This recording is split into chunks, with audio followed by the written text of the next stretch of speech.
And a small business in West Hartford has been helping organizations create their own success for years. And on Wednesday, there will be a session for businesses to take part. Joining us this morning, Brent Robertson, a partner at Fathom and lead developer at Fathom, Toomey. Fathom shares their methods publicly, so all this information is online as well. We'll get links for folks. Thank you for being here. Absolutely. Brent, talk to somebody at home who may not be familiar with your business. What does Fathom do? Sure. We help organizations really get in the driver's seat of their future, to understand if there is a future they have in mind, that if you can create conditions that really favor that kind of future, then it allows them to step into it with much more purpose and intention. So give us an example of what that might look like. So you might be familiar with an organization called Food Share. Yep. And they're in the business traditionally of what a food bank would be, which is how do I provide as much food as possible to the population that has food insecurity, for example. We help them understand, well, what if we looked at it differently and said, what if it were about creating food security? Then maybe it would be a completely different challenge for that organization, where they would be thinking about the issue differently, and what they'd be measuring, instead of how much, it would be how less is needed because we're being more successful and actually changing the condition. And they've had a radical transformation over the past couple of years in regard to not only their presence locally, but their presence nationally as a benchmark for other food banks to look at, as an example of what it means to really take the issue on strategically. Mel, I know you've come on board and have been a huge asset to this company here. You're leading the charge in this workshop this Wednesday night. It's open to the public. What can folks expect when they come in and walk through the doors? Boy, I wish I knew the answer to that. What is your hope?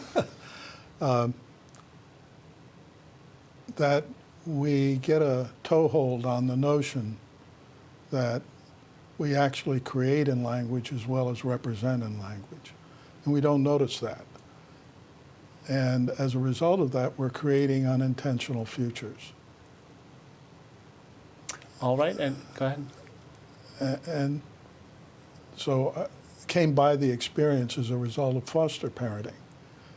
My wife and I have foster parented 10 children over 30 years.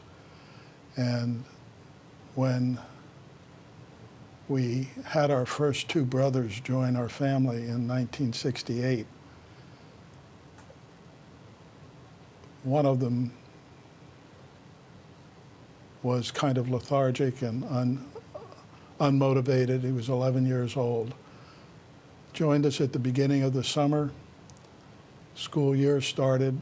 His class records hadn't caught up with him. During the course of the year at school, he joined the chess team. He started on the basketball team. And he was doing average grades. And at the end of the school year, his school records caught up with him, and he was diagnosed from the 3rd grade on as severely retarded. And that was a big wake-up call for both myself and my wife Dana, that how we treat one another, how we interact with one another, helps form our experience in the world. And his behavior was totally inconsistent with the diagnosis that he'd been given during his earlier years. An important and powerful lesson there. Folks can get more information. Wednesday night is the workshop. What time and where? 6 to 8. It's at Fathom, which is in West Hartford Center. And you can find out more information at fathom.net if you click on the community tab. All right. We appreciate you folks being here today. Thank you, Keith. Thank you.